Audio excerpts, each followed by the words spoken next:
محترم سامعین حاضرین، السلام علیکم ورحمۃ اللہ وبرکاتہ۔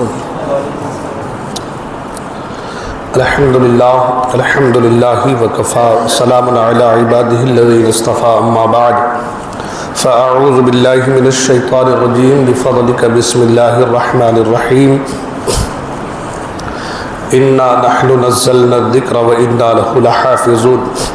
صدق اللہ العظیم وصدق رسولہ النبی الکریم۔ درود پاک پڑھیں۔ اللہم صلی علی سیدنا و شفیعنا سندنا مابانا و ملجانا و مولانا محمد المعدن الجود والکرم وآلہ وبارک وسلم۔ صلو علیہ صلاۃ و سلام علیک یا رسول اللہ صلی اللہ تعالی علیہ وسلم۔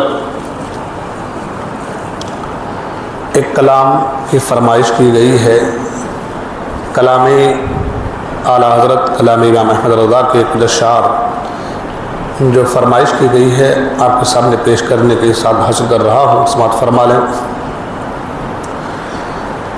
راہ پر خار ہے کیا ہونا ہے، راہ پر خار ہے کیا ہونا ہے، پاؤں افگار ہے کیا ہونا ہے، چھپ کے لوگوں سے کیے جس کے گناہ، چھپ کے لوگوں سے کیے جس کے گناہ، وہ خبردار ہے کیا ہونا ہے، وہ خبردار ہے کیا ہونا ہے، راہ پر خار ہے اور کام زردہ کے کیے اور ہمیں، کام زردہ کے کیے اور ہمیں، شوق گلزار ہے کیا ہونا ہے، راہ پر خار ہے اور گھر بھی جانا ہے، مسافر کے نہیں، گھر بھی جانا ہے، مسافر کے نہیں، مت پہ کیا مار ہے کیا ہونا ہے،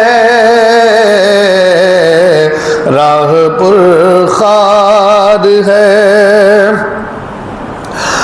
اور بیچ میں آگ کا دریا حائل، بیچ میں آگ کا دریا حائل، قصد اس پار ہے کیا ہونا ہے، راہ پر خار ہے اور کل تو دیدار کا دن اور یہاں، کل تو دیدار کا دن اور یہاں، آنکھ بیکار ہے کیا ہونا ہے، راہ پر خار ہے اور ان کو رحم آئے تو آئے ورنہ، ان کو رحم آئے تو آئے ورنہ، وہ کڑی مار ہے کیا ہونا ہے، راہ پرخار ہے، اور ساتھ والوں نے یہی چھوڑ دیا، ساتھ والوں نے یہی چھوڑ دیا، بے کسی یار ہے، کیا ہونا ہے، راہ پرخار ہے، اور دل ہمیں تم سے لگانا ہی نہ تھا، دل ہمیں تم سے لگانا ہی نہ تھا، اب سفر بار ہے، کیا ہونا ہے، راہ پرخار ہے۔ اور ایک شعر جو میں نے سمجھا کہ اخیر وقت میں اولاد قریب آ جاتے ہیں، نزے کا وقت، تب آدمی اولاد کی محبت میں اس پیار کو آبس بیکار پیار کہا ہے۔ اللہ سرکار فرماتے ہیں اس شعر میں کہ نظر میں دھیان نہ بٹ جائے کہیں، نظر میں دھیان نہ بٹ جائے کہیں، یہ بس پیار ہے، کیا ہونا ہے، راہ پرخار ہے۔ اور مقطع فرماتے ہیں کیوں رضا کڑھتے ہو ہنستے اٹھو، کیوں رضا کڑھتے ہو ہنستے اٹھو،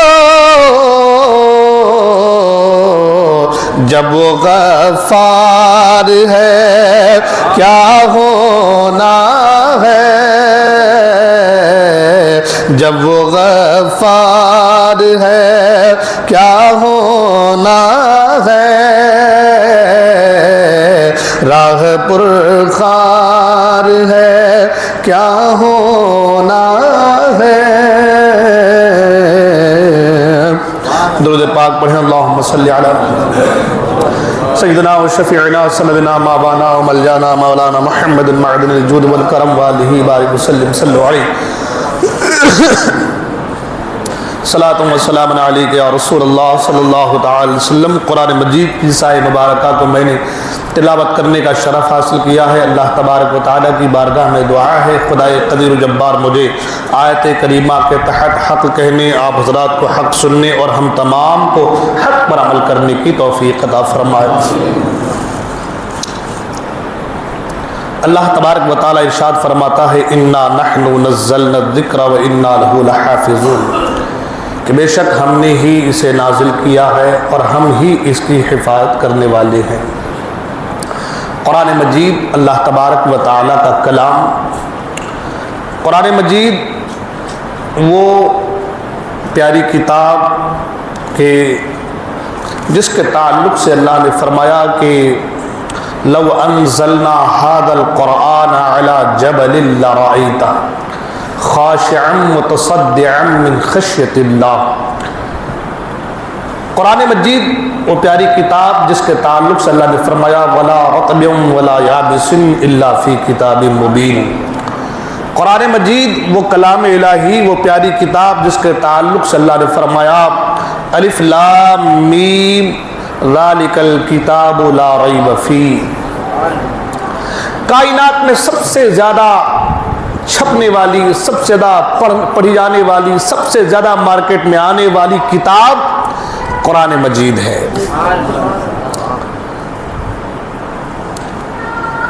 وہ قرآن مجید کہ اللہ نے فرمایا کہ اگر ہم اسے پہاڑ پر اتارتے، نازل فرماتا اگر میں پہاڑ پر، تو پہاڑ بھی ریزہ ریزہ پاش پاش ہو جاتا۔ اس قرآن مجید کو اللہ نے قلب مصطفیٰ پر نازل فرمایا، اور مصطفیٰ کریم کے توسل سے مصطفیٰ کے غلاموں کے سینوں پر اللہ نے قرآن کو اتارا۔ یعنی مصطفیٰ کریم کے توسل سے، آپ کے صدقے وسیلے سے مصطفیٰ کریم کے غلاموں نے قرآن مجید کو اپنے سینوں میں محفوظ کر لیا۔ کائنات میں سب سے زیادہ عظیم کتاب قرآن، سب سے زیادہ پڑھی جانے والی کتاب قرآن، سب سے زیادہ چھپنے والی کتاب قرآن، سب سے زیادہ سنے جانے والی کتاب قرآن، سب سے زیادہ سنائی جانے والی کتاب قرآن، سب سے زیادہ پڑھی جانے والی کتاب قرآن۔ کائنات میں اس کتاب سے بڑھ کر بہتر برتر کوئی کتاب نہیں۔ سبحان اللہ، سبحان اللہ۔ اور آج ہم اور آپ اسی کتاب سے دور ہوتے چلے جا رہے ہیں۔ ایک تحقیق اور ایک ریسرچ کے مطابق آج دنیا میں 5% لوگ ہیں جو قرآن کی تعلیم سے وابستہ ہیں یا قرآن کی تعلیم سے وابستہ ہونا چاہتے ہیں۔ 5% لوگ، اور اس میں بھی فرماتے ہیں کہ آگے چلنے کے بعد اس 5% میں سے اور بھی لوگ کم ہو جاتے ہیں، تو 2% یا 2.5% لوگ ہیں جو قرآن کی تعلیم، قرآن کو پڑھنے کے خواہش مند یا قرآن کو پڑھانے کے لیے، قرآن کو پڑھنے کے لیے کوشاں رہتے ہیں۔ سوال یہ پیدا ہوتا ہے کہ جو کتاب سب سے عظیم کتاب ہے، جو کتاب سب سے پیاری کتاب ہے، جو کتاب سب سے افضل کتاب ہے، جو اس کتاب کے جو ہے مد مقابل کوئی کتاب نہیں، جس کتاب کو پڑھنے کے بعد ساری چیزیں انسان کو فراہم ہو جاتی ہیں، آخر انسان مسلمان اسی کتاب سے اپنے آپ کو دور کیوں رکھ رہے ہیں؟ اس کی وجہ کیا ہے؟ آج تھوڑی دیر ہم اور آپ اس پر گفتگو کریں گے انشاءاللہ الرحمن، چہ جائے کہ میری بات آپ کے سینے میں اتر جائے۔ جو کتاب سب سے زیادہ کائنات میں پڑھی جانے والی کتاب ہے، آخر اسی کتاب سے آج لوگ دور کیوں ہوتے چلے جا رہے ہیں؟ آخر اسی کتاب کو پڑھنے کے لیے آج لوگ کوشاں کیوں نہیں رہتے، کمر بند کیوں نہیں رہتے؟ اسی کتاب کو پڑھنے کے لیے آج لوگ تیار کیوں نہیں رہتے؟ آج لوگ کیوں اس کتاب سے اپنے آپ کو دوری اور علیحدگی اختیار کرنے کی کوشش اور فراق میں ہے؟ اس کی وجہ کیا ہے؟ آج لوگ ایک سوال یہ کرتے ہیں کہ مولانا تم تو کہتے ہو ولا رطب ولا یابس الا فی کتاب مبین، رٹ لگائے پھرتے ہو کہ قرآن میں زمین خشکی کا اور طری کا سب کا علم موجود ہے، تو پائلٹ آدمی قرآن پڑھ کے کیوں نہیں بنتا؟ آدمی جہاز بنانے والی مشین کیوں نہیں تیار کرتا قرآن پڑھ کر کے؟ آج قرآن پڑھ کر کے ایک آدمی انجینئر کیوں نہیں بنتا؟ قرآن پڑھ کے آج ایک آدمی ڈاکٹر کیوں نہیں بنتا؟ قرآن پڑھ کے آج ایک آدمی ایک مشین ایجاد کیوں نہیں کرتا؟ آخر کیا وجہ ہے؟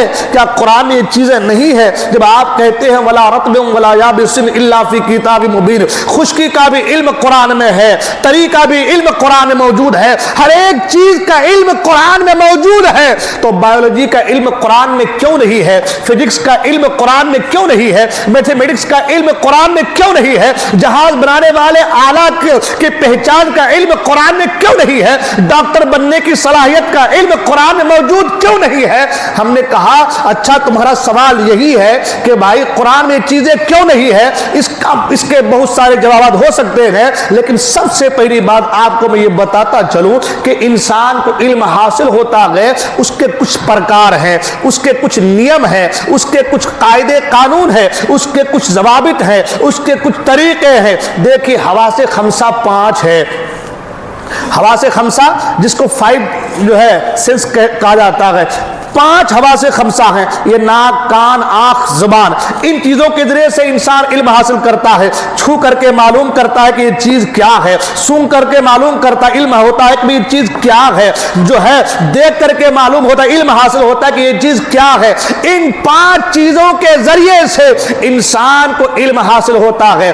آنکھ کا کام کان نہیں کر سکتا، کان کا کام آنکھ ناک نہیں کر سکتی، زبان کا کام ناک نہیں کر سکتا، اور ناک کا کام جو ہے زبان نہیں کر سکتی۔ القصہ مختصر یہ آدمی جو ہے آنکھوں سے دیکھ کر بتا سکتا ہے کہ یہ کیا ہے اس چیز کو، یعنی مثال ہم لے لیں، شوربے کو کوئی آنکھ میں ڈال کے نہیں پتا سکتا کہ شوربہ یہ کڑوا ہے، یہ میٹھا ہے، یہ تیکھا ہے، اس میں نمک ہے، یہ آنکھ نہیں بتا سکتی، یہ زبان بتائے گی کہ بھائی یہ شوربے کا ذائقہ کیا ہے۔ پتہ یہ چلا کہ آنکھ کا کام کان نہیں، کان کا کام ناک نہیں، ناک کا کام زبان نہیں، یہ چیزیں نہیں کر سکتی۔ ان 5 چیزوں کے ذریعے سے علم حاصل ہوتا ہے، اور جب یہ 5 چیزوں سے آگے بڑھے، مثال کے طور پر یہ مائک ہے، اس مائک کو میں سونگ کر کے بتا نہیں سکتا، اس مائک کو جو ہے میں چک کر کے بتا نہیں سکتا، اس مائک کو میں سن کر کے بتا نہیں سکتا، یہ کیا چیز ہے؟ اس کے لیے اللہ نے ہمیں فکر دیا ہے، دماغ دیا ہے، عقل دیا ہے، ہوش و حواس دیا ہے، اللہ نے تفکر و تدبر کرنے کا سلیقہ بتایا ہے۔ اب اس 5 چیزوں کے بعد کسی اور چیز کا ہمیں جائزہ لینا ہے تو اس کے لیے ہم اپنی عقل کے گھوڑے کو دوڑاتے ہیں، عقل کے ذریعے سے، تحقیق کے ذریعے سے، ریسرچ کے ذریعے سے، اپنے فکر و خیالات کے ذریعے سے ہم علم حاصل کرتے ہیں۔ یہ کون سا میٹیریل ہے؟ یہ لوہا ہے، یہ پیتل ہے، یہ تانبا ہے، یہ الومنیم ہے، یہ لکڑی ہے، یہ کیا ہے؟ اس کا علم، اس کا علم جو ہے، اس کی جانکاری جو ہے، یہ ہماری عقل دیتی نظر آئے گی، ہمارا دماغ دیتا نظر آئے گا۔ اس کے آگے بڑھنے کے بعد اب جب یہاں پر ہمارے یہ حواس خمسہ فیل ہو جائے، ہماری عقل جو ہے دم توڑ دے، اس کے بعد اب ہمیں پوچھنا ہے تو کس سے پوچھیں گے؟ اب ہم قرآن سے پوچھیں گے۔ اے قرآن بتا، اس کا علم کیسے حاصل ہوگا؟ اس کی جانکاری کیسے حاصل ہوگی؟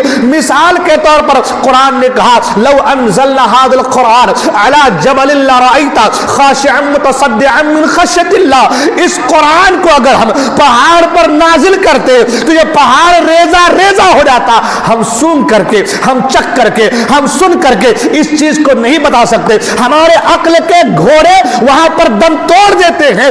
یہ کیسے ہو سکتا ہے؟ ایک اتنا بڑا پہاڑ، اس پہاڑ پر یہ چند اوراق رکھے جائیں اور پہاڑ ریزہ ریزہ ہو جائے، ہماری عقل وہاں دم توڑ دیتی ہے۔ ایسے وقت میں ہم قرآن کا سہارا لیتے ہیں، ایسے وقت میں ہم قرآن کی طرف چلتے ہیں۔ اے قرآن تو بتا، یہ کیسے ممکن ہے کہ 1 2 4 صفحے کو اگر پہاڑ پر رکھ دیا جائے تو پہاڑ ریزہ ریزہ ہو جائے، اور وہی قرآن ایک چھوٹے سے بچے کے سینے میں آ جا رہا ہے، وہی قرآن ایک چھوٹے سے بچے کے سینے میں اتر جا رہا ہے؟ یہ کیسے ممکن ہے؟ تو قرآن کہتا ہے ان اللہ علی کل شیء قدیر، بے شک اللہ ہر چاہے پر قادر ہے۔ اگر وہ چاہے تو اس قرآن کو، جس قرآن کو پہاڑ بھی اپنے سینے میں نہ لے سکے، اگر وہ چاہے تو ایک چھوٹے سے بچے کے سینے میں اتار دے۔ اللہ ہر چاہے پر قادر ہے۔ پتہ یہ چلا قرآن جو ہے اس لیے نہیں آیا ہے کہ ہم قرآن کے ذریعے سے جہاز کی مشین بنانا سیکھیں، قرآن اس لیے نہیں آیا ہے کہ ہم قرآن کے ذریعے سے بچہ انجینئر کیسے بنے گا یہ پڑھے، قرآن اس لیے آیا ہے کہ جہاں تمہاری عقلیں حیران ہو جاتی ہے وہاں پر قرآن تمہاری رہنمائی کرتا نظر آئے گا، قرآن تمہاری مدد کرتا نظر آئے گا، قرآن تمہیں حق و باطل کے اندر خط امتیاز کھینچنے کا سلیقہ بتائے گا، قرآن تمہیں کیا حلال ہے، کیا حرام ہے، کس کے ساتھ کیسا سلوک کرنا ہے، مسلمانوں کے ساتھ کیسا رویہ رکھنا ہے، کفار کے ساتھ کیسا رویہ رکھنا ہے، مشرکوں کے ساتھ کیا رویہ رکھنا ہے، قرآن تمہیں یہ بتائے گا حکومت کیسے کرنی ہے، قرآن تمہیں یہ بتائے گا عدل کیسے کرنا ہے، قرآن تمہیں یہ بتائے گا ماں باپ کا ادب کیا ہے، استاد کا ادب کیا ہے، بڑوں کا ادب کیا ہے، چھوٹوں کے ساتھ شفقت کیسی کرنی ہے، قرآن تمہیں یہ بتائے گا۔ قرآن تمہیں یہ بتائے گا کہ وہ خدا جس کی معرفت کے تم متلاشی ہو وہ خدا تمہیں ملے گا کیسے، قرآن تمہیں یہ بتائے گا شریعت مصطفیٰ ہے کیا، قرآن تمہیں یہ بتائے گا نظام مصطفیٰ ہے کیا، قرآن تمہیں یہ بتائے گا احکام مصطفیٰ ہے کیا، قرآن تمہیں یہ بتائے گا عدل مصطفیٰ ہے کیا۔ ان چیزوں کو اگر دیکھنا ہے تو پھر اب آؤ قرآن کی طرف، ان چیزوں کا جائزہ لینا ہے تو آؤ قرآن کی طرف۔ مگر آج ہمارا حال یہ ہے، ہم اور آپ جو ہے دنیاوی معاملات میں اتنے منہمک ہو چکے، ہم اور آپ دنیا کے لوگوں کے باتوں کو اتنے کانوں میں لے چکے ہیں کہ آج ہمارے گھر کا اگر 8 آدمی ہے یا 5 آدمی ہے تو 5 آدمی میں سے کوئی ایک بھی مدرسے کی طرف جانے کو تیار نہیں ہے۔ مجھے بتائیے آج مدرسے دارالعلوم میں سیٹ کا کون سا بچہ پڑھتا ہے؟ مجھے بتائیے بزنس مین کا کون سا بچہ آج دارالعلوم میں پڑھتا ہے؟ مجھے یہ بتائیے بڑے بڑے پراپرٹی رکھنے والے یا سر لوگ یا ڈاکٹر لوگ یا بڑے بڑے پیسے والے کن کا بچہ آج دارالعلوم میں پڑھتا ہے؟ مجھے بتاؤ۔ اگر پوچھا جائے تو کہتے ہیں مولانا صاحب دارالعلوم میں پڑھاتے اس لیے نہیں ہے، اگر دارالعلوم میں بچہ پڑھے گا اس کی لائف خراب ہو جائے گی، اس کی زندگی خراب ہو جائے گی۔ میاں زندگی کیوں خراب ہوگی؟ تو کہتے ہیں ایک عالم کی تنخواہ 10,000 ہے، ایک عالم کی تنخواہ 5,000 ہے۔ آج کے دور میں 5,000 سے گزارا نہیں ہوتا۔ جن کی تنخواہ 60 ہزار ہے ان کا تو گزارا ہو نہیں پاتا، ان کا تو گزارا ہو نہیں پاتا۔ یہ 5,000 والے، یہ 10,000 والے مولویوں کا گزارا کیسے ہو جائے گا؟ مجھے بتاؤ یہ باتیں آتی ہیں یا نہیں آتی ہے؟ ضرور آتی ہیں۔ آج بچے کو پڑھانے کے لیے وقت کا پیسہ والا، وقت کا رئیس، وقت کے سیٹ صاحب، وقت کے ڈاکٹر صاحب، وقت کے پرنسپل صاحب، وقت کے سر جی آج اپنے بچوں کو اعلیٰ تعلیم دینے کے لیے لاکھوں کے روپے خرچ کرتے ہیں، پرائمری میں ڈالتے ہیں، اسکول سے جو ہے گورنمنٹ اسکول سے نکال کر کے پرائیویٹ اسکول میں ڈالتے ہیں، پرائیویٹ اسکول میں ڈال کر کے اس کے ساتھ ٹیوشن کا انتظام کرتے ہیں۔ یہ فزکس کا جو ہے ماسٹر ہے، یہ میتھمیٹکس کا ماسٹر ہے، یہ جو ہے جغرافیہ کا ماسٹر ہے۔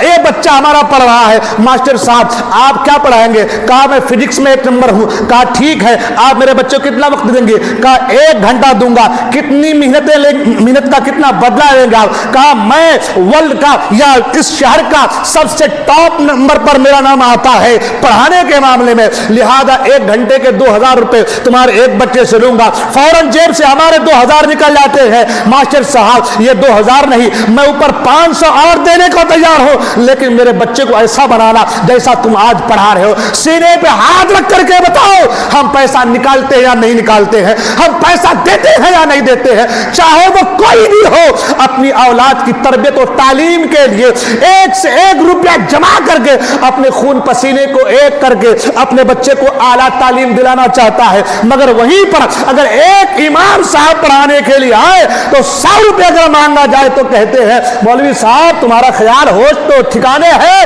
کیا باتیں کر رہے ہو؟ 100 روپے مانگ رہے ہو؟ یہ فری کی تعلیم ہے، یہ تعلیم جو ہے فری میں دینی چاہیے۔ کلام الہی پڑھا رہے ہو اور تمہیں پیسے کی ضرورت ہے؟ خدا کی قسم کلام الہی سے کی تعلیم سے بڑھ کر دنیا کی کوئی تعلیم نہیں ہے۔ یہ میتھمیٹک پھینک دو اٹھا کر کے، یہ فزکس اٹھا کر پھینک دو۔ اس کا مطلب یہ نہیں کل کو کوئی کہ مولانا پھینکنے کی بات کر رہے ہو، اس لیے کہہ رہا ہوں ہماری جو سوچ ہے اس سوچ میں ہماری آج فزکس گھسی ہوئی ہے، میتھمیٹکس گھسی ہوئی ہے۔ ہمارا بچہ فزیشین بنے گا، ہمارا بچہ حساب میں 1 نمبر بنے گا، ہمارا بچہ ڈاکٹر بنے گا، ہمارا بچہ انجینئر بنے گا۔ بناؤ، لیکن جو سب سے اعلیٰ تعلیم ہے قرآن کی، اس تعلیم کے بعد بناؤ۔ اس لیے کہ ایک بچہ اگر ڈاکٹر بن جاتا ہے، انجینئر بن جاتا ہے، جو ہے اپنے وقت کا CEO بن جاتا ہے، یا جو بھی کہہ لیں آپ DM بن جاتا ہے، SDM بن جاتا ہے، جو بھی بن جائے وہ بچہ، بننے کے بعد ہو سکتا ہے کہ وہ گھوس کا شکار ہو جائے، ہو سکتا ہے وہ کہ پینلٹی کا شکار ہو جائے، ہو سکتا ہے وہ کہ دوسروں کے ساتھ جبر و ظلم کرے۔ حالات ایسے نظر آ رہے ہیں۔ ایک ڈاکٹر ہے، ایک عورت آتی ہے، بابا دیکھو یہ حاملہ ہے، 9 مہینے پورے ہو چکے ہیں، اولاد کی جو ہے تولد کا وقت قریب آ رہا ہے۔ ڈاکٹر نے اوپر سے نیچے دیکھا اور دیکھنے کے بعد کہا اس ڈاکٹر کو پتا ہے اگر 1 گولی دوں تو ابھی نارمل ڈیلیوری ہو سکتی ہے، مگر ڈاکٹر یہ کہتا ہے نہ آپریشن کی ضرورت پڑے گی۔ بچے کے گلے میں نار لپٹ گیا ہے، بچے کے گلے کا معاملہ کچھ اور ہے، بچے کی اندر کے جو معاملات ہیں وہ کچھ اور ہے، پاؤں گھوم گیا ہے، سر گھوم گیا۔ القصہ مختصر، میں کسی ڈاکٹر کی برائی نہیں کرنا چاہتا، میں کسی میتھمیٹکس کے ماسٹر کی برائی نہیں کرنا چاہتا، میں کسی کی برائی نہیں کرنا چاہتا، لیکن بتانا یہ چاہتا ہوں ایسا ہے اور ایسا ہوتا ہے۔ اس میں کچھ اچھے بھی لوگ ہوں گے، میں ان کی برائی نہیں کرتا کہ سب لوگ برے ہیں، ایسا ہو سکتا ہے، لیکن تاریخ کے اوراق کو پلٹ کر کے دیکھو تمہیں معلوم چلے گا، جہاں جہاں بھی مدرسے سے پڑھے جانے والے لوگ ہیں وہاں پر تعلیم دی ہے تو عدل کی تعلیم دی ہے، انصاف کی تعلیم دی ہے۔ رات کے 12 بج جائے، ایک آدمی گڑ لے کر کے پائے لے کر کے آیا ہے، امام صاحب نیند میں آرام سے ہے، کل کو کوئی نہ کہے مولانا صاحب آپ اپنی بات کر رہے ہو، میں اپنی بات نہیں کر رہا، اپنی قوم کی بات کر رہا ہوں۔ رات کے 12 بجے ہے، امام صاحب آرام سے سو رہے ہیں، آپ گڑ اور پائے لے کر کے آئے، حضرت حضرت اٹھیے، حضرت نیند سے اٹھتے ہیں، کیا بات ہے؟ کہا گھر کے معاملات کچھ الگ ہیں، یہ گڑ پر دم کر دیجئے، یہ پانی پر دم کر دیجئے۔ امام صاحب نہیں کہتے کہ تمہاری بیوی کی یا تمہاری بیٹی کی ڈیلیوری ہونے والی ہے تو لاؤ 2000 روپے تب جا کر کے دم کروں گا۔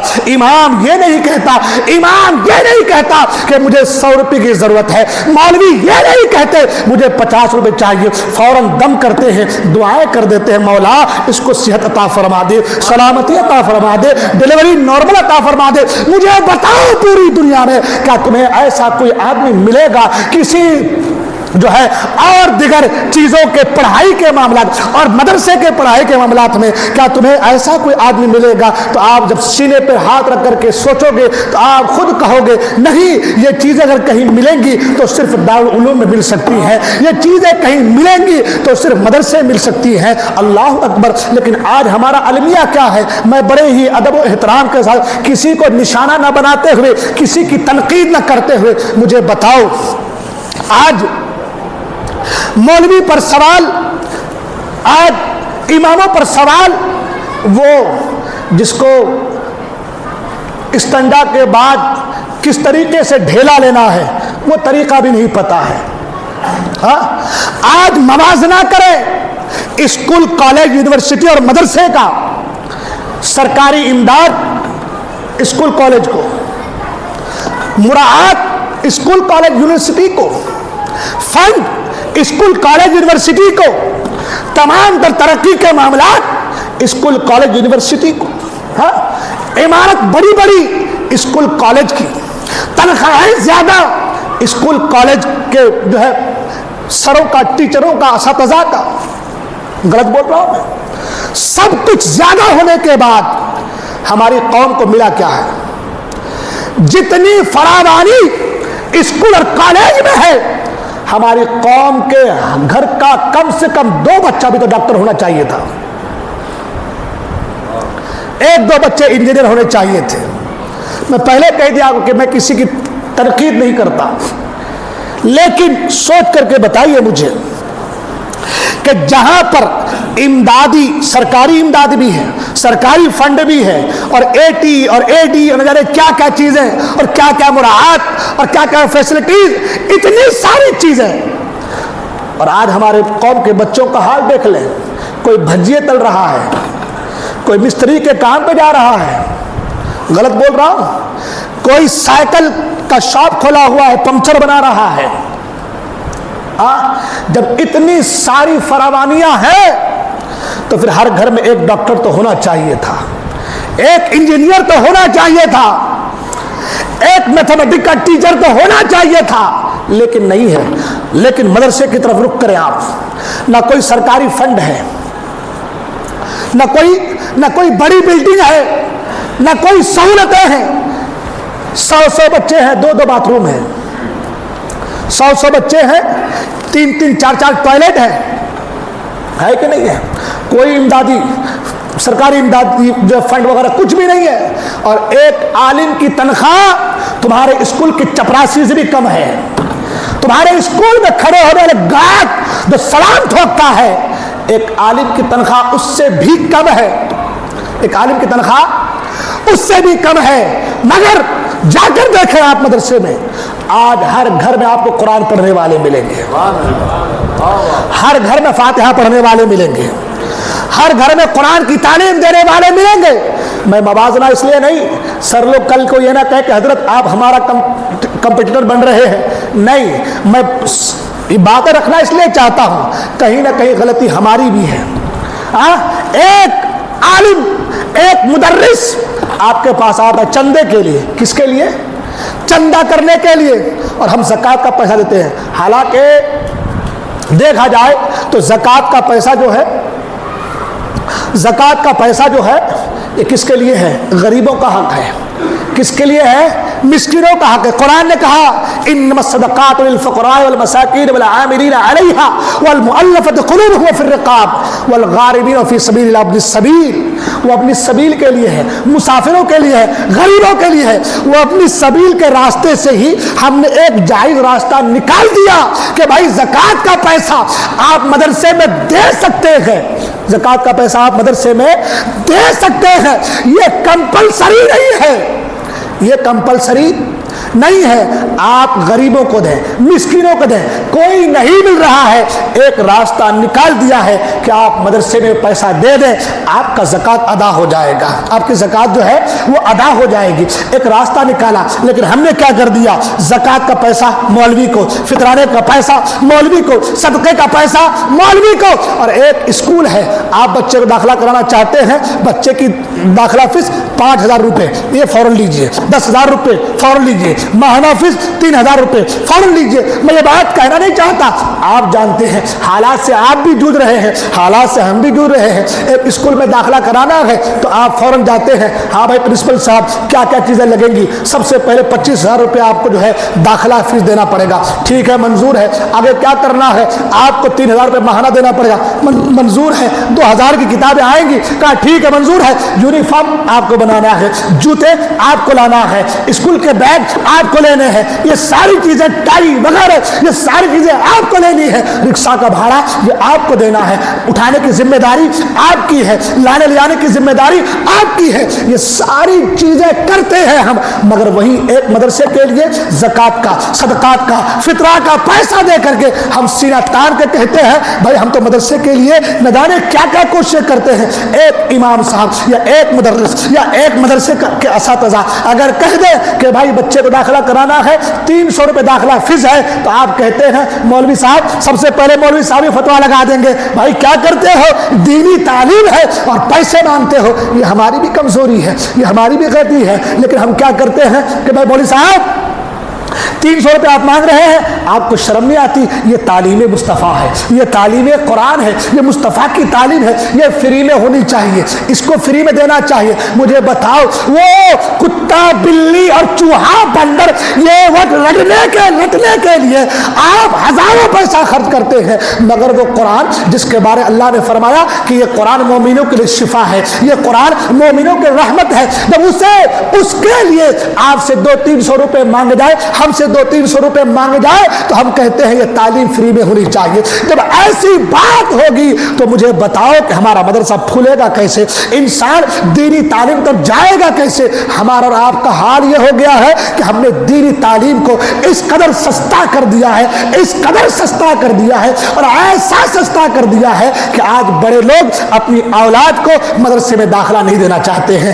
آج دیکھیں آپ, سیٹھ صاحب کا مدرسہ بچہ مدرسے میں نہیں آئے گا, بزنس مین کا بچہ مدرسے میں نہیں آئے گا, فلاں ٹیچر کا بچہ مدرسے میں نہیں آئے گا, فلاں پروفیسر کا بچہ مدرسے میں نہیں آئے گا. کون آئے گا؟ تو گھر میں جو سب سے زیادہ شریر ہے ادھر مدرسے میں ڈالا جائے, جسے کوئی ٹھیک نہ کر پائے ادھر مدرسے میں ڈال دیا جائے, جس کا کوئی کمپٹیٹر نہ ہو اسے مدرسے میں داخلہ کر دیا جائے, جس کے لیے پیسہ نہ لگے, اس کا دماغ کمزور ہے, اسے مدرسے میں داخلہ کر دیا جائے. جو اچھے دماغ والا ہے اسے ڈاکٹر بناتے ہو. مجھے بتاؤ کہ یہ آپ جو ہے مدرسے پر ظلم کرتے ہو یا نہیں کرتے ہو؟ ٹھیک ہے, آپ مدرسے کو ویران کر کے اپنے بچے کو ڈاکٹر بنانا چاہتے ہیں, مجھے بنائیں, لیکن میں پوچھنا چاہوں گا ہماری قوم میں آج, ہمارے علاقے میں, ہمارے گاؤں میں, ہر گھر میں سے کتنے ڈاکٹر آپ کو نظر آئیں گے, کتنے انجینئر آپ کو نظر آئیں گے, کتنے پروفیسر آپ کو نظر آئیں گے, کتنے CEO آپ کو نظر آئیں گے, کتنے آپ کو AI نظر آئیں گے, کتنے آپ کو IPS نظر آئیں گے. تو آپ کہیں گے مولانا ہمارا جو پرسنٹیج اس میں 0 ہے,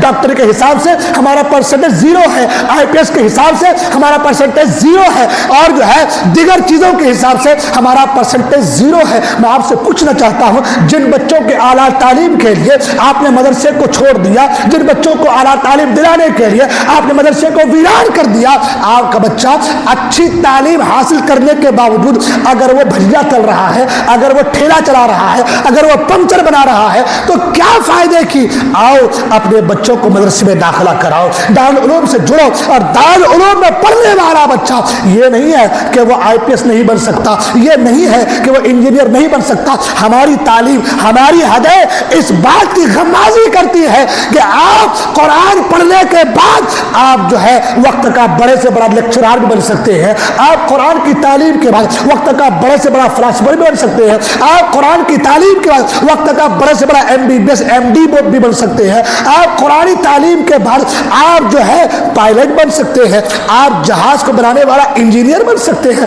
آپ یہ ساری پڑھائیاں کر سکتے ہیں قرآن کی تعلیم کے بعد. لیکن وہی بچہ اگر مدرسے کو چھوڑ کر کے انجینئر کے لائن پہ چلے جائے، اب اس کا واپس مدرسے کی تعلیم حاصل کرنا اس کے لیے ناممکن سا نظر آتا ہے. ایک بچہ اگر جو ہے پروفیسر کے لائن میں چلے جائے یا ڈاکٹریٹ کے لائن میں چلے جائے، اس بچے کا واپس پلٹ کر کے قرآن کی تعلیم حاصل کرنا یہ ناممکن سا نظر آتا ہے. ایک ڈاکٹر سے میری ملاقات ہوئی تھی کچھ سالوں قبل. ڈاکٹر صاحب بڑے ڈاکٹر تھے اور عالم یہ تھا کہ درجنوں پیشنٹ اس کے ایک ایک دن میں جو ہے آتے تھے. میں ڈاکٹر صاحب سے پوچھا ڈاکٹر صاحب آپ کیا کر رہے ہیں؟ تو کہا مولانا صاحب ابھی اس وقت میں آن لائن جو ہے مولویت کا کورس کر رہا ہوں، آن لائن عالمیت کا کورس کر رہا ہوں. میں نے کہا ڈاکٹر صاحب آپ کو ضرورت کیا ہے؟ آپ جو ہے اتنی اعلیٰ تعلیم حاصل کیے ہیں، روزانہ کے آپ کے 40-50 1 لاکھ روپے روز کی آمدنی ہے اور آپ جو ہے اب اس وقت آپ عالمیت کا کورس کر رہے ہیں. تو ڈاکٹر نے کہا کہ مولانا جو میں نے تعلیم حاصل کی وہ دنیا کمانے کا ذریعہ تھا، وہ دنیا کمانے کا ذریعہ تھا. جو تعلیم میں نے حاصل کی اس سے میں نے دنیا کمایا.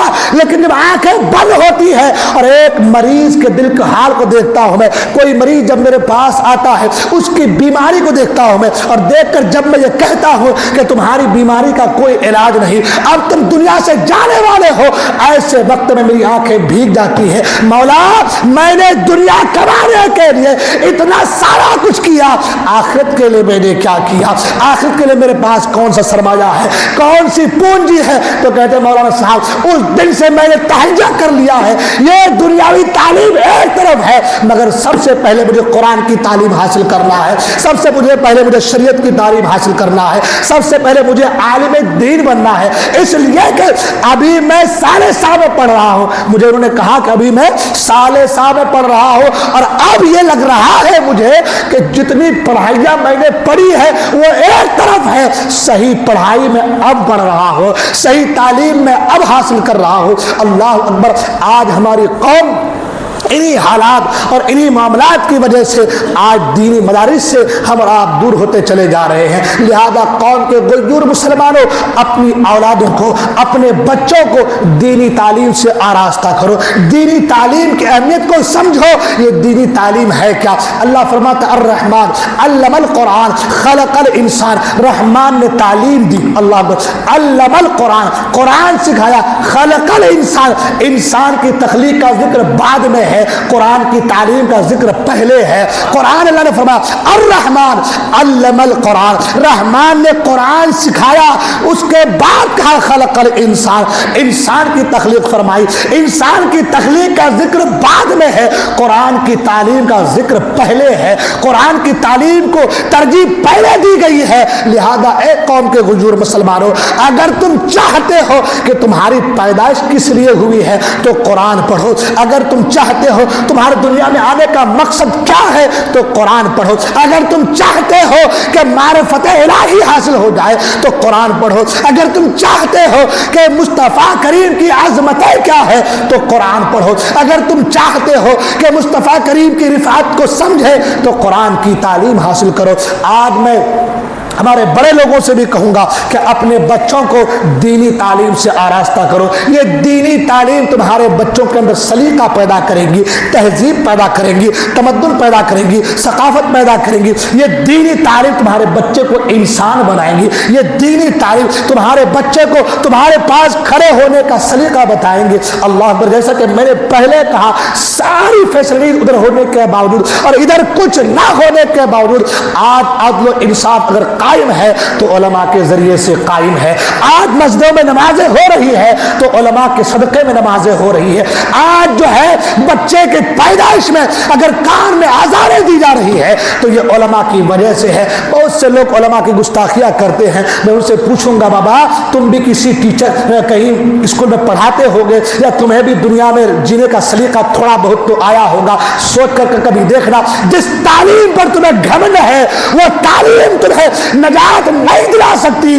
اگر نجات دلا سکتی ہے تو ایک عالم نے جو تعلیم حاصل کیا ہے یہی تعلیم تمہیں نجات دلا سکتی ہے. اللہ اکبر. بچہ پیدا ہو تو عالم کی ضرورت ہے. بہت سے لوگ نافرمانیاں گستاخیاں کرتے ہیں، مگر میں نے پڑھا ہے بزرگان دین کے اقوال کو فرماتے ہیں کہ جو علماء کی گستاخی یا توہین کرتا ہے اس کی 7 نسلوں تک اللہ کوئی عالم پیدا نہیں فرماتا.